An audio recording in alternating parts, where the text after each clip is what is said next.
memandu jalannya presentasi pada hari ini.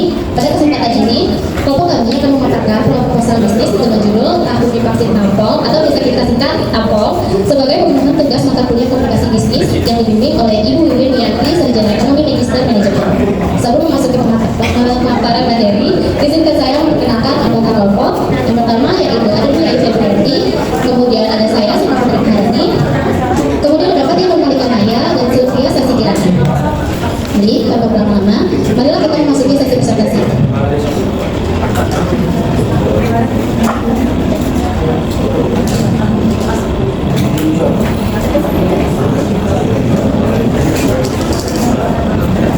Yang pertama ada seperti tadi, yaitu berisi visi dan misi. Visi kami yaitu menjadi pilihan utama masyarakat dalam menikmati camilan siap saji yang inovatif, lezat dan terjangkau melalui produk unggulan tahu mie pangsit Tampol, serta berkomitmen menghadirkan rasa, kualitas dan pelayanan yang konsisten. Kemudian, di sini ada visi tahu mie pangsit Tampol, lalu misinya menyajikan tahu mie pangsit Tampol yang lezat, praktis dan dibuat dari bahan berkualitas tinggi untuk memenuhi selera konsumen. Yang kedua yaitu menjaga harga tetap terjangkau tanpa mengurangi kualitas agar dapat dinikmati oleh semua kalangan. Selanjutnya memberikan pelayanan yang cepat, ramah dan responsif. Kemudian memastikan konsistensi kualitas produk dan pelayanan sehingga pelanggan selalu merasa puas setiap kali menikmati produk kami. Kemudian selanjutnya di sini ada tujuan usahanya, yaitu tujuan utama didirikannya tahu mie pangsit Tampol adalah menghadirkan cemilan praktis yang enak, higienis dan terjangkau bagi semua kalangan. Usaha ini berfokus pada penyediaan produk dengan rasa yang konsisten serta mudah dinikmati kapan saja. Selain itu, Tampol bertujuan mengembangkan inovasi kuliner yang memiliki ciri khas untuk menarik minat konsumen dan memperkuat brand melalui pemasaran digital. Kedepannya, usaha ini diharapkan terus berkembang, memperluas jaringan pemasaran, meningkatkan produksi dan membuka peluang kerja bagi masyarakat. Kemudian yaitu kunci keberhasilan usaha kami bergantung pada kualitas bahan baku, konsistensi rasa, serta proses produksi yang higienis. Penetapan harga yang terjangkau membuat produk mudah diterima berbagai kalangan. Sementara promosi melalui media sosial membantu memperluas pasar dan memperkuat brand kami. Pelayanan yang cepat dan ramah meningkatkan kepuasan pelanggan. Selain itu, inovasi produk, kemasan, strategi pemasaran, serta kerjasama dengan pemasok dan mitra distribusi menjadi kunci keberlanjutan dan kelancaran operasional usaha ini.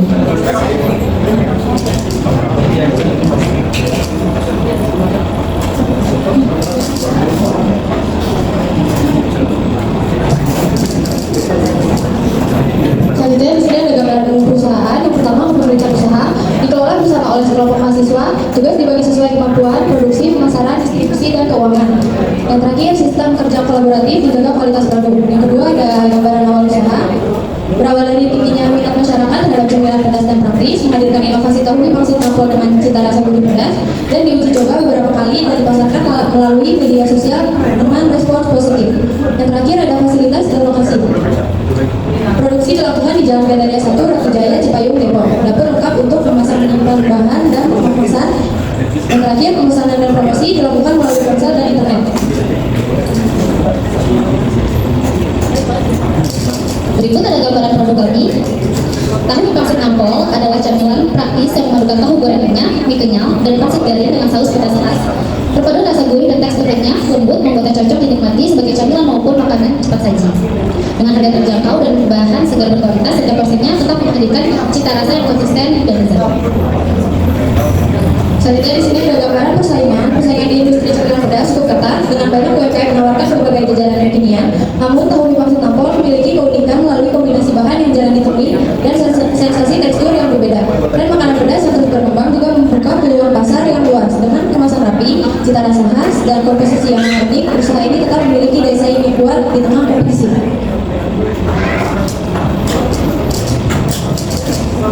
Selanjutnya, gambaran penjualan yang dilakukan oleh kami. Sistem penjualan kami dilakukan secara langsung dan online. Konsumen dapat membeli produk fresh di lokasi produksi yang sudah tertera tadi. Sementara pemesanan online dilakukan melalui WhatsApp, Instagram, dan TikTok. Pelanggan dapat melihat katalog, harga, dan promo, lalu memesan dengan mudah. Produk dapat diambil langsung atau dikirim melalui ojek online. Sistem ini membantu memperluas jangkauan dan meningkatkan penjualan harian.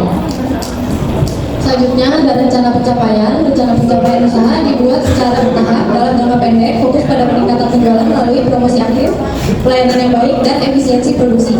Jangka menengah diarahkan pada penambahan varian rasa, perbaikan kemasan, serta kerjasama dengan reseller atau warung. Untuk jangka panjang, targetnya membuka titik penjualan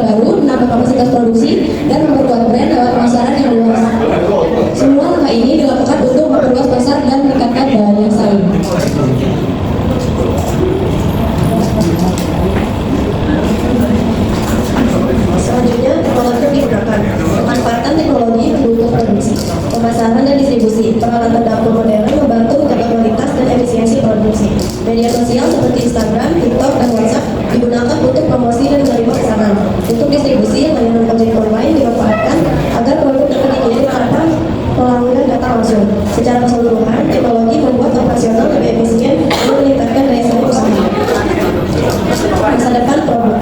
Prospek produk sangat menjanjikan karena tingginya minat masyarakat terhadap jajanan pedas dan kekinian ke depan.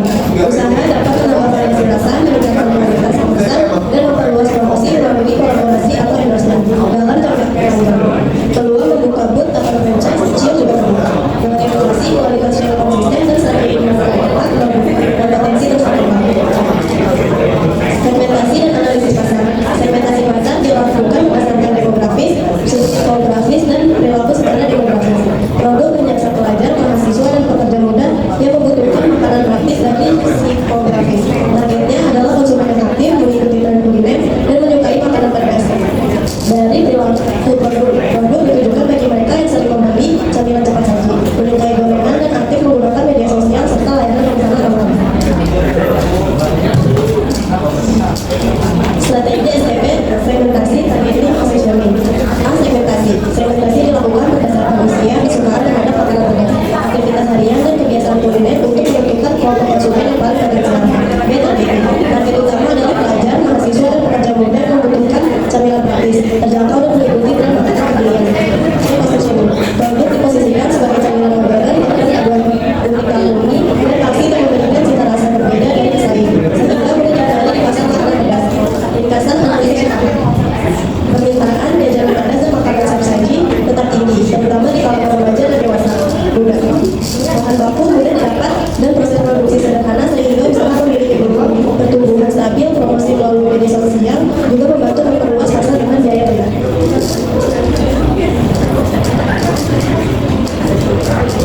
Selanjutnya di sini ada rencana usaha.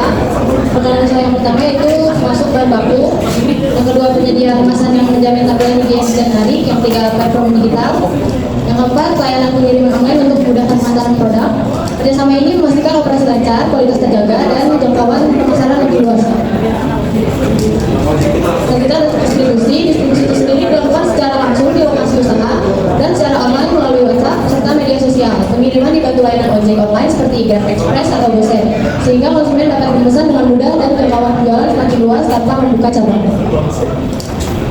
Di sini juga ada persaingan dan pesaing utama dari bisnis kami, yaitu dari berbagai UMKM yang menawarkan makanan pedas dan jajanan modern seperti salad, dimsum pedas, gorengan kekinian, dan street food pedas. Namun, tahu pangsit nampol tetap memiliki keunggulan tersendiri. Berkat kepaduan tahu, mie dan pangsit yang menciptakan rasa yang khas, sehingga mampu menarik konsumen dan bersaing di tengah banyaknya pilihan camilan yang serupa.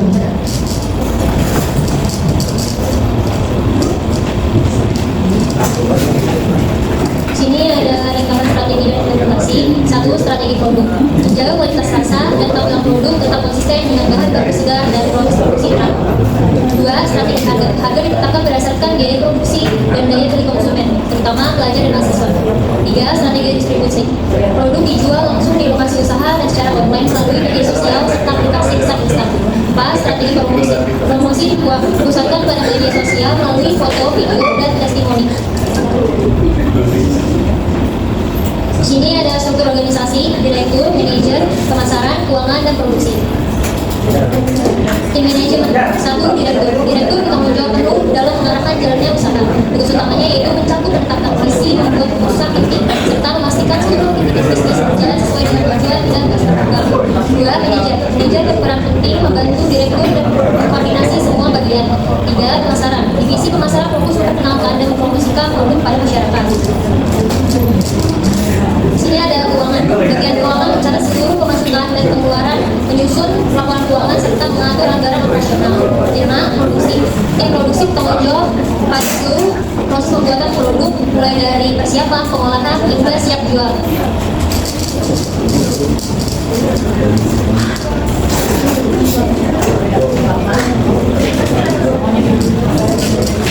Alhamdulillah, seluruh rangkaian presentasi hingga sesi yang terakhir telah terlaksana dengan lancar. Semoga apa yang telah disampaikan dapat menambah wawasan dan bermanfaat bagi kita semua.